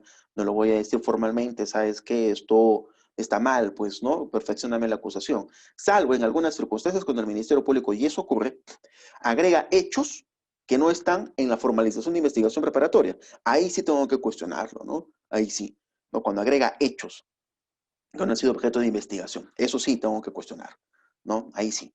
Bien. Respecto del tema sustancial, no conozco juez alguno, la verdad, que admita medios de prueba que no los haya presentado dentro del plazo de los 10 días, pero sí hay jueces de que de oficio, ¿no? Subsanan los errores formales, etcétera. Eso sí, sin problema alguno lo pueden hacer, aún así la defensa no haya hecho sus oposiciones en su debido plazo procesal. ¿Ok? Con referencia al tema de los medios de prueba, los pueden ustedes, tienen que ser específicos, tanto para la fiscalía como para la defensa, con la finalidad de que en la etapa de juicio oral no sea pues objeto de cuestionamiento bajo ninguna circunstancia al momento de que se pueda realizar los interrogatorios respectivos, siempre pensando en juicio. Y bueno, creo que eso prácticamente sería de manera resumida lo que hemos estado hablando. Por último, el tema de si falta algún medio de prueba que no ha sido objeto de negación por parte del Ministerio Público, o hecho de la vista gorda, se lo puedo pedir al juez en aplicación del artículo 350, inciso 1, capite F, ¿no? Como bien lo había mencionado anteriormente, ¿no? No procede, me estaba olvidando, no procede el tema de control de plazos ni tutela de derechos si es que el fiscal no realiza su requerimiento respectivo dentro del plazo legal pertinente. Lo que sí procedería sería una queja al órgano de control interno. ¿Y por qué no procede? Porque esos dos, control de plazos y tutela de derechos, solamente se pueden plantear durante la investigación preparatoria, por lo que podría ser improcedente, salvo que algún magistrado le quiera sacar la vuelta a la normatividad procesal penal. Bien. Entonces, señores, no sé si hay alguna interrogante con referencia a este punto. He querido ser bastante resumido, concreto, ¿no? Directo, en materia de la etapa intermedia que hemos abarcado algunos puntos. También hemos visto sobre el tema de la investigación suplementaria. En sí no hay plazos, la verdad, no hay plazos de investigación suplementaria, va a depender de las diligencias que se pudieran estar mencionando, ¿no? Y bueno, creo que eso prácticamente es lo que hemos estado conversando desde el inicio de esta sesión. De repente desean alguna otra duda, Doctor, alguna otra interrogante. Estoy doctor, aquí buen para día. resolverlas. Buenos días. Doctor, por ejemplo, cuando se corre traslado de la acusación a las partes, vamos a suponer que el fiscal simplemente ha colocado no, que el imputado o que el testigo va a declarar sobre los hechos en materia de denuncia, ya, de manera general. Pero la parte agraviada sea o no actor civil, o sea, se constituye o no como actor civil, sí podría hacer la observación, porque o sea, efectivamente no le va a convenir que el fiscal ponga de manera muy genérica o que se pronuncie sobre la materia de denuncia o de acusación y no especificar, porque ya en juicio le va a ser desfavorable. Entonces, ahí sí, eso sería una cuestión formal, material. En sí, cuando se discuten los medios de prueba, es un tema sustancial, ¿no? Ya estamos en la etapa sustancial. Ahora, la parte agraviada, obviamente, si es que se tiene un abogado diligente, puede poner de conocimiento eso. Y en el momento de llevarse a cabo la audiencia, el juez también se percata de eso, obviamente habiendo escuchado a la parte agraviada, indicándole, señor juez, no veo de que existan este tipo de situaciones, así que solicito a su judicatura que en este acto de audiencia, con la finalidad de que no se suspenda la misma, el Ministerio Público sea un poco más específico al momento de invocar el testimonio de este testigo en la audiencia de juicio oral. Independientemente de que yo, como parte agraviada, he presentado mi escrito y también coloque al mismo testigo y en mi escrito yo le coloque, ¿sabe qué? Quiero que este testigo declare ya de forma específica, coloco los puntos que me convienen, ¿no?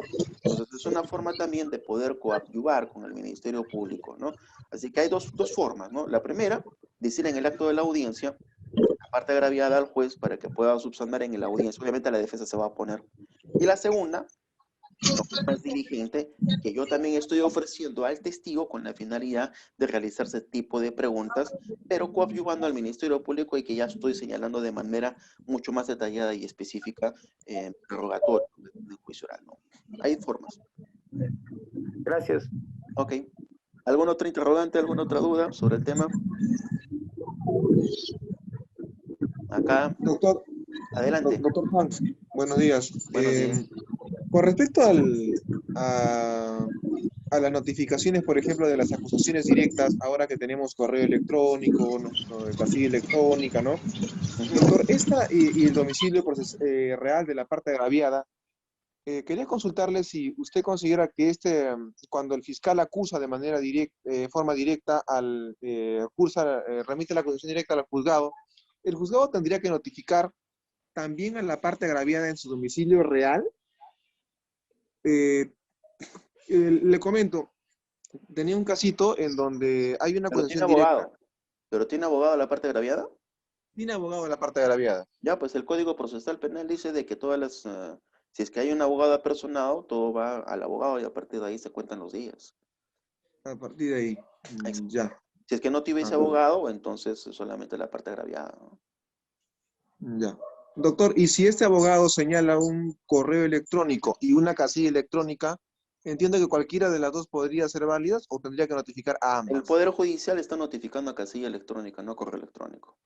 No correo electrónico. No, casilla electrónica está notificando. Y Así si, es. doctor, y si en un caso, por ejemplo, notifica el correo electrónico y el abogado está esperando que notifiquen a la casilla electrónica, nunca notificaron a la casilla electrónica, solo al correo, y cuando advierten, pasaron de repente más de los 10 días, ¿qué podría hacer este abogado en ese caso? Y no ha subsanado. Bueno, ya sería de la vista gorda nomás, pues, ¿no? Y Claro, negarse, ¿no? En porque, todo caso, el Poder Judicial tendría que acreditar que el correo que le ha llegado correctamente al correo electrónico del abogado. Y el abogado, obviamente, ¿qué es lo que podría decir? No, no me ha llegado a mi correo electrónico. A veces sucede, ¿no? A veces los correos electrónicos no llegan, ¿no? Y lo que debería de notificarse es a mi casilla electrónica. Así que casilla electrónica ya es un poco más serio, ¿no? claro, claro, claro. Ajá, Ah, así ya. tendría Ya, que ser. doctor. Sí, sí, muchas gracias, doctor. Ok, ok. Claro, enseñando cosas no correctas ahí al autor. En fin. A ver, nos pregunta Acer. Dice, ¿qué sucedería si en un sobreseguimiento se eleva en consulta al fiscal superior y este advierte que uno de los imputados del sobreseguimiento ya tendría pronunciamiento de archivo preliminar consentido?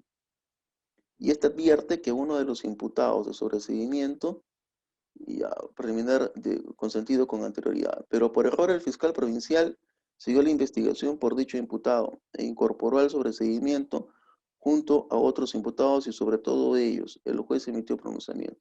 ¿Qué debería hacer el juez? Bueno, entiendo que ahí ya tendría que también pues, estar presente el abogado, ¿no? O sea, no, o sea, ¿cómo me pueden llevar a investigación preparatoria? Porque para investigación para plantear un sobreseguimiento, previamente ha tenido que haber una investigación preparatoria. Y se entiende de que ese imputado con el cual ha sido objeto de archivo ha tenido que estar asesorado, ¿no? O si es que no está asesorado con un abogado, por lo menos pues, le ha tenido que haber llegado la notificación de archivo preliminar, pero si posterior a eso me llega una formalización, obviamente resulta contradictorio, yo tendría que poner de conocimiento pues, al fiscal que lo que está haciendo es completamente equivocado. Pero en el hipotético caso que exista tanta negligencia, ¿no? Como el ejemplo que usted me está señalando, bueno, la fiscal superior es un poco más rigurosos en estos temas y tendría que comunicarle pues al juez, sabes que acá hay errores, ¿no? En el sentido porque se está sobreseyendo a alguien que ya ha sido objeto de archivo preliminar y ha sido consentido, ¿no?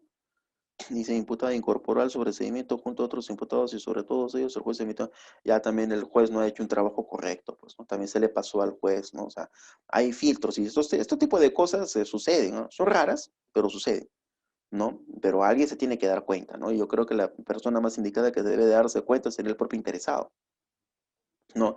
Pero en el caso de que no se dé cuenta el propio interesado y tampoco el juez se dio cuenta y el fiscal tampoco, bueno, tenemos al fiscal superior, pues, ¿no? Que puede pues tomar pues cartas en el asunto, ¿no? Y creo que acá sí fácilmente, así sería objeto de una sanción rigurosa por parte del Ministerio Público, incluyendo por parte del juez, pero más que todo para la Fiscalía, más que todo para la Fiscalía. Bien. Doctor, muy buenos días, disculpen. Buenos días. Con respecto a ello que acaba justo de comunicar, en el caso de que, por ejemplo, yo tenía un caso, bueno, hasta ahora la tengo, en Fiscalía puso no al lugar a la investigación preliminar, la otra persona apeló, la Fiscalía Superior indicó volver a revisar, le volvieron a archivar nuevamente por el mismo caso y nuevamente volvió a apelar. Y en la tercera, oh, qué casualidad, no sé a menos de qué fiscal o la misma fiscalía recayó y recién procedió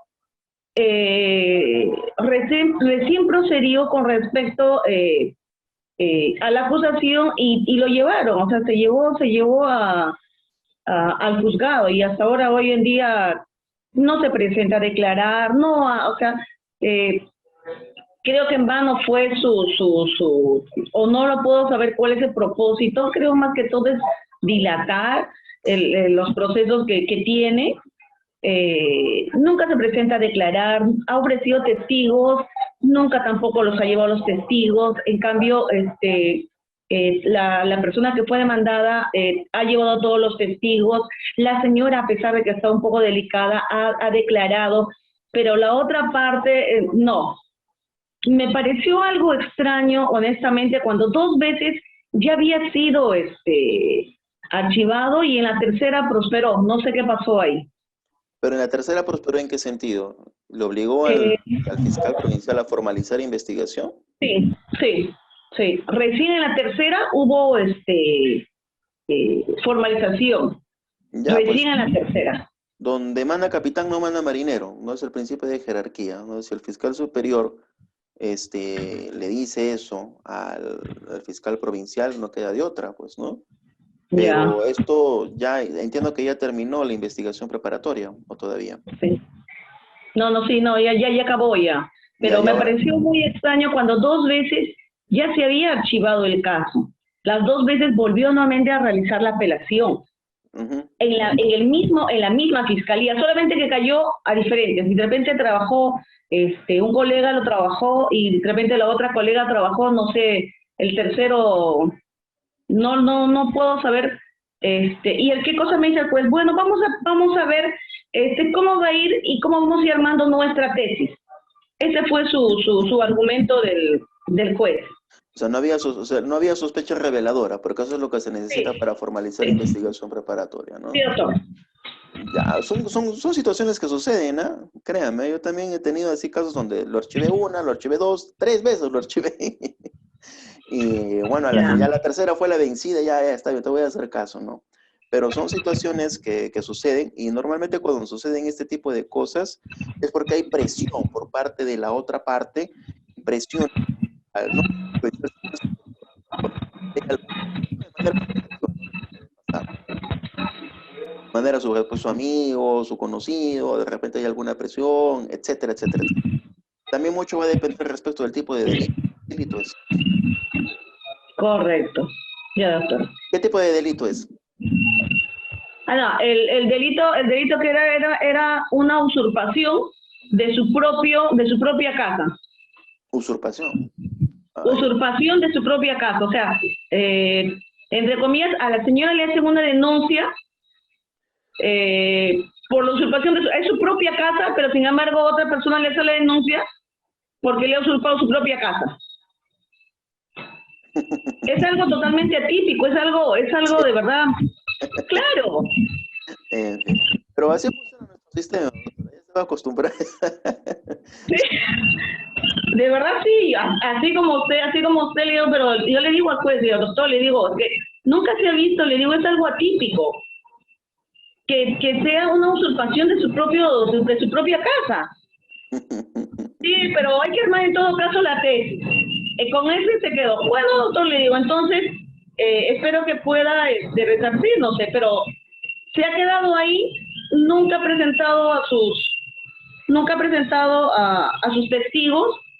Le he solicitado, es más, honestamente se lo puse como un tema de burla, indicando de que el vecino tenía una cámara y que por favor su propio testigo facilite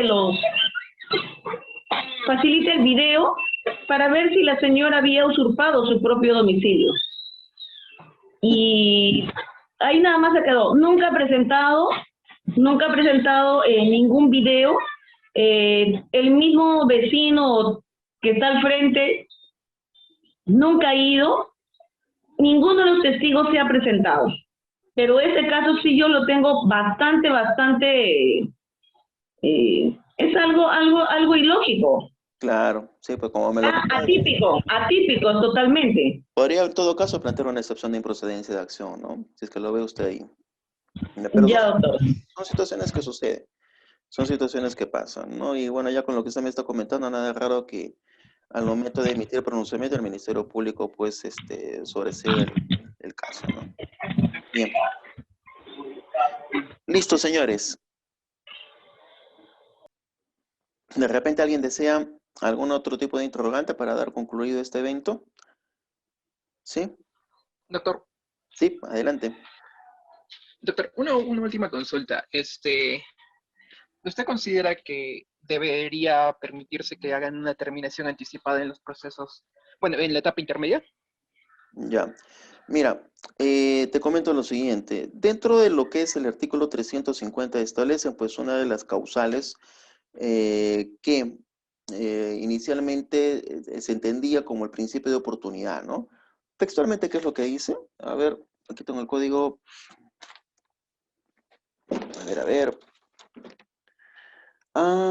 Instar la aplicación, si fuese el caso, de un criterio de oportunidad. Eso es lo que dice, ¿no? El 150, inciso 1, acápite E, de enano. Se entendía eso, ¿no? Entonces, ¿qué es lo que hacían algunas personas? Utilizaban ese inciso, lo entendían como una terminación anticipada y utilizaban los principios del título preliminar del Código Procesal Penal, ¿no? En aplicación, creo que es el artículo 7, en aplicación benigna, ¿no? A favor del imputado. Así que llevaban algunos casos en audiencia de términos de control de acusación, pues se llevaba una terminación anticipada. Sin embargo, la Corte Suprema ya emitió un acuerdo plenario y ha señalado de que eso ya no es posible, ¿no? Y en este acuerdo plenario indica de que debe entenderse los criterios de oportunidad solamente en mérito de lo que dice el artículo 2 del Código Procesal Penal, o sea, como principio de oportunidad, no como una terminación anticipada. Así que la terminación anticipada solamente se puede realizar dentro del plazo procesalmente establecido, dentro de lo que es la formalización de investigación preparatoria hasta la conclusión de la misma. Posteriormente ya no es posible. Eso es lo que ha dicho la Corte Suprema y hoy por hoy está rigiendo ese pronunciamiento. Y eso ha sido ya desde hace muchísimos años atrás, ¿no? Creo que fue en el 2012, 2003, por ahí, por esos años fue. ¿Sí? Ya no es posible eso. ¿Listo? Bien, señores. Espero haber resuelto sus inquietudes, haber colaborado con un poco más en el ámbito procesal penal. ¿Sí? Pueden contar conmigo para cualquier situación. Están ustedes en el grupo. En el transcurso de estos días les voy a enviar las casaciones respectivas que considero son importantes, que no solamente datan de lo que yo he hablado, sino otros temas también, más que todo sobre el tema de la imputación necesaria, que es necesario que ustedes tomen conocimiento, así como también el acuerdo plenario que les he hecho mención del año 2009. ¿Listo? Entonces, de mi parte, ha sido un placer nuevamente volverlos a tener. Hay algunos que ya los conozco y otros que son nuevos. Espero de que más adelante pueda contar con su presencia. Como les había señalado, de acá a 15 días vamos a llevar a cabo otro evento, igual, bajo las mismas circunstancias, completamente gratuito, ya, con la finalidad de enriquecer más este tema del Código Procesal Penal y donde vamos a dar eh, técnicas de litigación oral, entre otros puntos, entre otros temas que son bastante importantes. Así que me despido y será con ustedes hasta una próxima oportunidad. Tengan muy buen fin de semana. Nos vemos, señores. A ustedes, Doctor, muchísimas gracias por aportar de nada, de y nada. por ayudarnos a entender muchas cosas también. A usted, doctora, a usted. Muchísimas gracias.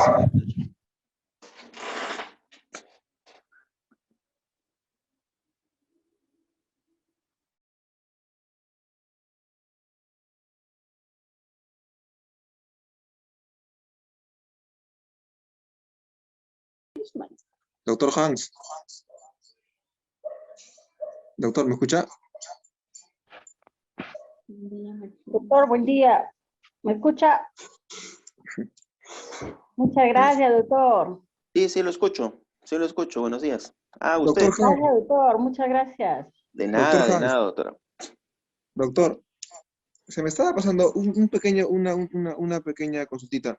Cuando el fiscal, cuando uno presenta, me archivan un caso, yo presento recurso de elevación de actuados, ¿verdad? ¿Ya? Entonces, y cuando el fiscal me declara improcedente ese recurso de elevación de actuados por extemporáneo, o por otro motivo, frente a eso, he visto que en el código no hay un recurso frente a esa disposición que me declara improcedente ese recurso de elevación de actuados. Ujú. También, doctor, he estado consultando a algunos también fiscales, otros abogados de un poquito, ¿no?, con más experiencia, y tampoco hallaban como que una salida a esa, o sea, ¿qué poder hacer frente a eso, no? Presento mi recurso de elevación de actuados, el fiscal me dice que es improcedente por extemporáneo o de repente cualquier otro motivo, pero me dice que es extemporáneo. Perdón, en este caso que me diga que es extemporáneo, y frente a esa resolución, ¿qué podría hacer, no? Algunos me decían, presenta un escrito o una queja, otro recurso frente a esa última disposición. Bueno, acá No yo sé si veo dos mecanismos, ¿no? El primero, de manera supletoria, podrías utilizar el recurso de queja, ¿no? Invocando también las causales del Código Procesal Civil, ya que no se el regula recurso, eso. Podrías utilizar eso. Y re- el el segundo, recu- claro, un recurso de queja. ya, Ujú. Y el segundo, si te niegan, etcétera, ¿no? Ya un tema de acción de amparo, pues, ¿no? acción de amparo. Ujú. Ya. Y ese recurso de queja que usted me dice, doctor, no es el recurso de elevación de actuados. No, pues si tú has presentado el recurso de elevación de actuados, se te lo han declarado Ah, ya. improcedente, ¿no? De Entonces, de recurso de manera queja. supletoria, tendrías que utilizar el Código Procesal Penal cuando se establece el recurso de queja, pero en el ámbito jurisdiccional, eso es lo que dice. Entonces, de manera supletoria tendrías que utilizarlo en el ámbito fiscal. Ah, ya, ya. Ujú. Ya. Ya, doctor, muchas gracias. Listo. Nos vemos, señores. Sí, Hasta luego. vale.